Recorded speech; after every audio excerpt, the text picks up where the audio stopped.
Hi friends, तो बात करेंगे इस वीडियो में अडानी ग्रुप और गौतम अडानी के बारे में। आखिर कैसे इन्होंने सिर्फ 30 सालों में अडानी ग्रुप ने इतने अलग अलग बिजनेस में एक्सपैंड करा। तो पहले हम बात करेंगे गौतम अडानी और अडानी ग्रुप की शुरुआती जर्नी के बारे में, दूसरा अडानी ग्रुप की बिजनेस स्ट्रैटेजी और तीसरा अडानी ग्रुप के हर एक कंपनीज के बारे में डिटेल में जानेंगे। 1978 में गौतम अडानी जब 16 साल के थे, सिर्फ 100 रुपीज लेकर मुंबई चले गए।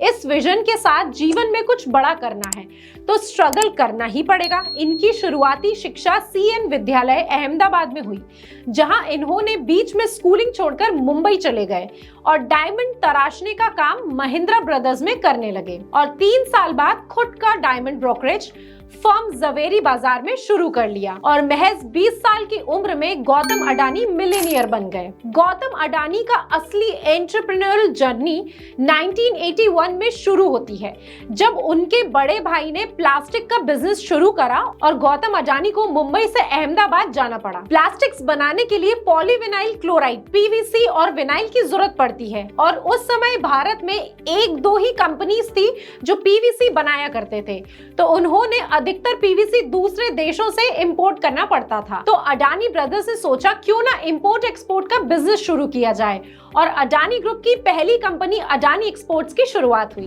गौतम अडानी और अडानी ग्रुप की शुरुआती जर्नी 1991 में मेटल, टेक्सटाइल्स, एग्रीकल्चर प्रोडक्ट्स की भी इंपोर्ट एक्सपोर्ट करने लगे और इस समय तक अडानी एक्सपोर्ट्स एक बड़ी कंपनी बन चुकी थी। इनके बिजनेस में सबसे बड़ा टर्न 1994 में आया, जब गुजरात गवर्नमेंट का मुंद्रा पोर्ट डेवलपमेंट का काम अडानी ग्रुप को मिल गया। 1996 Adani port and sales limited जो वर्ल्ड वाइड पोर्ट डेवलपमेंट का काम करते हैं, अडानी पावर जो इलेक्ट्रिसिटी जनरेशन और लोकल इंपोर्ट एक्सपोर्ट करते हैं। 1999 अडानी विलमार की शुरुआत हुई। जितनी भी फॉर्चून ब्रांड्स का प्रोडक्ट्स ये सब यही बनाते हैं। फॉर्चून कच्ची घनी मस्टर्ड ऑयल, फॉर्चून रोजाना बासमती राइस एक्सेट्रा। 2006 गौतम अडानी ने डोमेस्टिक पावर जनरेशन बिजनेस शुरू करा, यानी कि जो इलेक्ट्रिसिटी आपके घर में आती है। 2020 में अडानी ग्रुप ने रिन्यूएबल एनर्जी बिजनेस शुरू करा, जो आगे चलकर अडानी ग्रीन एनर्जी बना। गौतम अडानी हर नई कंपनी को सपोर्ट करने के लिए एक नई कंपनी को शुरू करते हैं और इस सिंपल बिजनेस स्ट्रैटेजी का यूज करते हुए अडानी ग्रुप आज 20 से ज्यादा कंपनीज का साम्राज्य है। Adani group business strategy, cash cow your banker for business expansion. Business term cash cow का मतलब है आप बहुत सारे अलग अलग सेक्टर में बिजनेस कर रहे हैं, लेकिन आपकी एक कंपनी बहुत ज्यादा प्रॉफिटेबल है और इसके प्रॉफिट का यूज करके आप बाकी सारी कंपनीज की लॉसेस को मैनेज कर सकते हैं और नए बिजनेस भी शुरू कर सकते हैं।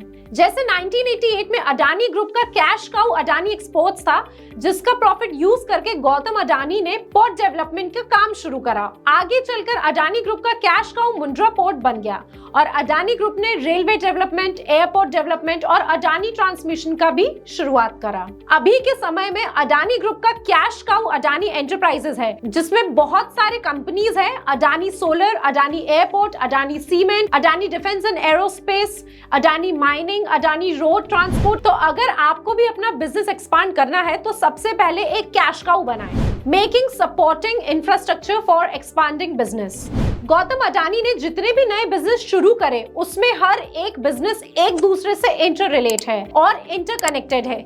जैसे अडानी एक्सपोर्ट एक इंपोर्ट एक्सपोर्ट के बिजनेस में पोर्ट की जरूरत पड़ती है, तो पोर्ट डेवलपमेंट का काम शुरू करा और पोर्ट को मैनेज करने में इलेक्ट्रिसिटी, रोडवेज, रेलवेज और एयरपोर्ट की जरूरत पड़ती है, तो ये सारे बिजनेस भी शुरू करें।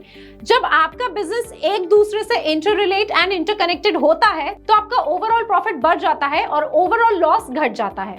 Use government policy to expanding business. 90s में जब गुजरात और पूरे भारत में लिबरलाइजेशन का दौर आया, यानी कि जब प्राइवेट कंपनीज को बहुत सारे सेक्टर्स में इन्वेस्टमेंट करने का मौका दिया गया, स्टेट गवर्नमेंट और सेंट्रल गवर्नमेंट के दौरान, उसी समय अडानी ग्रुप ने गुजरात मुंद्रा पोर्ट में इन्वेस्टमेंट किया और फिर electric generation, transmission, petroleum, natural gas के सेक्टर्स में भी एक्सपांड कर गए। अडानी ग्रुप ने अपने बिजनेस स्ट्रैटेजी को गवर्नमेंट पॉलिसी के अनुसार चेंज करते रहे।